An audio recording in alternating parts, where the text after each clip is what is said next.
minggu kemarin? Tentang apa? Tentang apa? Disiplin. Disiplin. Oh, tentang disiplin dengan jujur ya. Terus sekarang pembahasannya coba buka halaman 135. Coba 135 udah? 135.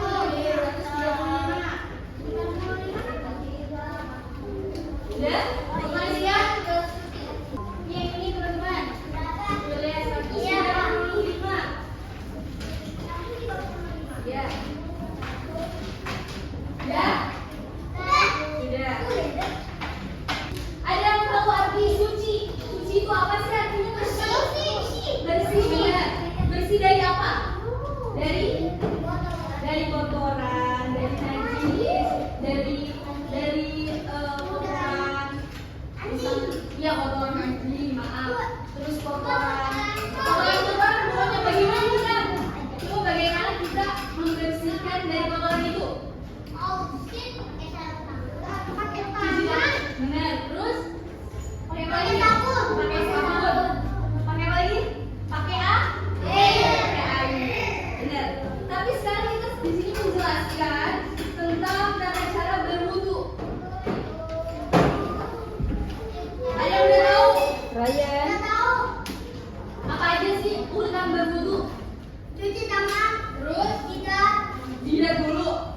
kumur, Kumur. Terus apa lagi? basuh hidung, Basuh hidung. Terus muka, tangan, rambut. Terus kaki, jidat, kepala. Jilat. Iya benar. Habis itu telinga, kaki. gitu. Terus di sini ada yang udah tahu lafal niat wudu. Coba tunjukkan siapa yang udah hafal niat berwudu. Niat berwudu. Coba.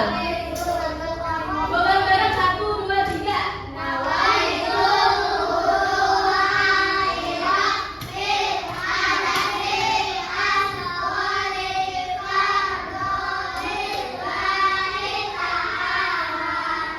Apa artinya teman-teman?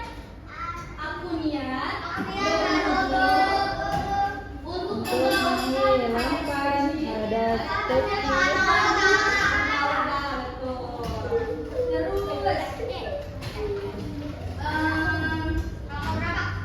Halaman coba dilihat halaman 139.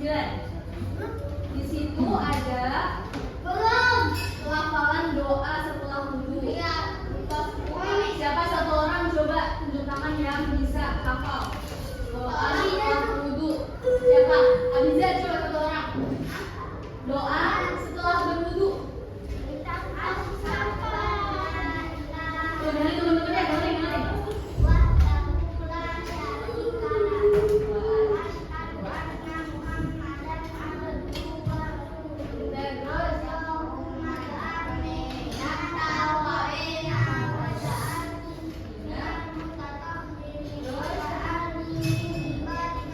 Oke, tepuk tangan dulu buat Abizar.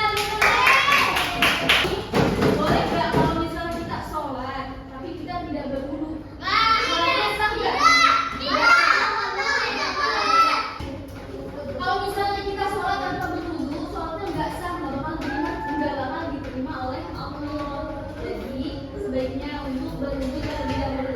Teman-teman harus hafal bagaimana niatnya, bagaimana tata cara berwudunya dari awal sampai akhir. Terus selanjutnya, dari pembahasan berwudu ini apa ada teman-teman yang ingin ditanyakan? Ada yang ditanyakan nggak? Ada yang belum lebih tentang berwudu misalnya, Ustazah, gimana sih tata caranya? Dari tangan sampai sikut. Ada yang mau bertanya nggak? Ada yang mau bertanya? Nggak ada.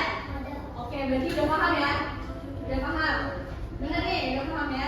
Terus lanjut, buka halaman 141. Coba 141. Apa itu? Tentang apa? Tata cara tayamum. Oh, tayamum. Iya, iya benar. Tayamum itu apa teman-teman yang tahu?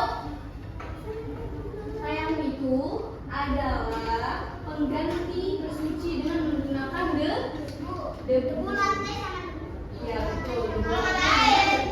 Ya kalau nggak ada air ya, tayamum itu diwajibkan pada saat kita tidak ada air sama sekali. Ya, kalau misalnya kenapa? Sama iya, dibilang ada di tembok boleh. Terus kalau misalnya kita masih ada menemukan air di sekitar sini masih ada air itu tidak diwajibkan untuk tayamum. Tayamum itu diwajibkan pada saat air itu benar-benar udah nggak ada.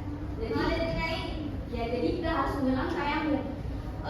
Terus juga tayamum itu dianjurkan untuk orang yang sakit aja. Kalau misalnya kita sehat, kita masih bisa berwudu dan masih ada air itu diwajibkan untuk berwudu. Tayamum hanya untuk orang sakit dan kalau misalnya kita tidak ada air sama sekali baru boleh untuk tapi kalau sakitnya nggak bisa bangun, kalau misalnya buat ngapa-ngapain itu nggak apa-apa ya. Beda air pasti ada debu sayang, di mana ada debu nih, misalnya debu sini pasti ada debu, ini di meja pasti ada debu, terus di bawah sini pasti ada debu, itu nggak apa-apa, dianjurkan pakai debu. Kalau nggak ada debu pakai pasir nggak apa-apa, itu dianjurkan juga. Kita nggak usah dimakan. Tayamum itu cuma ada tiga tata caranya. Ngambil debu boleh, dan ini juga buka halaman 142. Buka. Nih. Ada berapa teman-teman cara bertayamum? Ada tiga. Apa aja? Coba sebutin. Mengambil debu yang mati boleh dari sesuatu. Ya. Ya, terus kemudian Mengambil debu tadi kemudian dimasukkan ke dalam paling ya, betul. Jadi betul semua. Terus tayamum itu beda dengan berwudu. Jadi pasir nggak boleh dimasukin ke mulut. Masa pasir dimasukin ke mulut? Nanti sakit kalau kayak gitu. Tayamum itu cuma hanya untuk tangan, untuk wajah, satu hal aja. Terus untuk siku, tangan sampai siku udah sampai situ aja. Nggak ke mulut, nggak ke hidung, nggak ke kuping. Udah sampai situ aja, oke? Berarti tata caranya ada berapa, teman-teman? Ada berapa? Ada tiga. Bagaimana lafalnya tayamum? Coba, ada yang hafal? Lafalnya tayamum.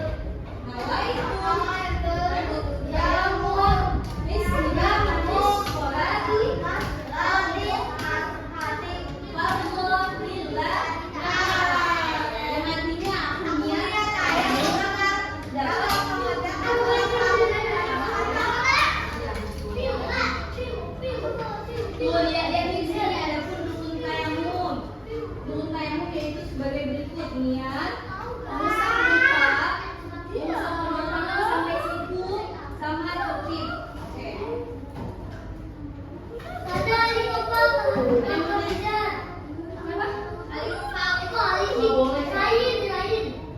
baik. Coba lihat halaman 144. Tapi sebelumnya ada pertanyaan tentang tayamum. Gimana? Ada yang mau ditanya tentang tayamum? Udah bisa. Udah bisa belum? Yang benar.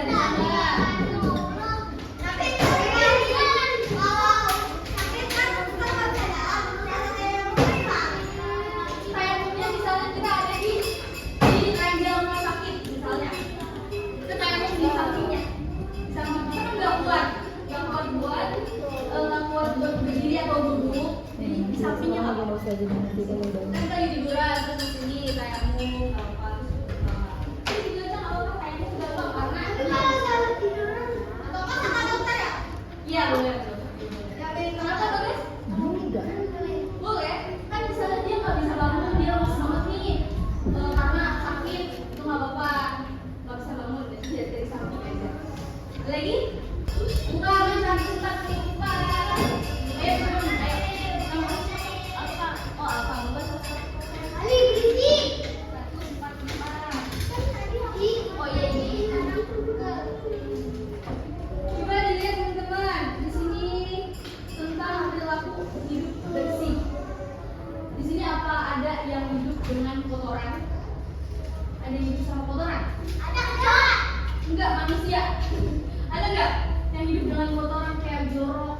Aku punya orang ada. Ada nggak pernah lihat nggak? Misalnya ada di jalanan tidurnya tuh di Aku tempat punya sampah. kardus. Kardus. Di kardus. Iya, terus ada lagi di dengan tong sampah. Orang miskin. Orang miskin. Oh, tidak. Ya, Orang miskin. ya betul ya. Di sini apa?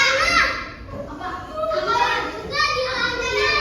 Di lantai. Iya di lantai juga ada tuh kotor. Aku lihat orang lagi tiduran. Tapi tidurnya gede. Di Bukan dia mana? pakai rak. Di Bukan gede. di Boleh lantai. ya toh? Di aspal. Di aspal. Di mana? Ada dia lagi turun. Oh di bil. Nih jadi Di lantai. oke di sini seorang muslim harus hidup bersih. Jadi hidup bersih itu dimulai dengan membersihkan badan, membersihkan misalnya mandi, terus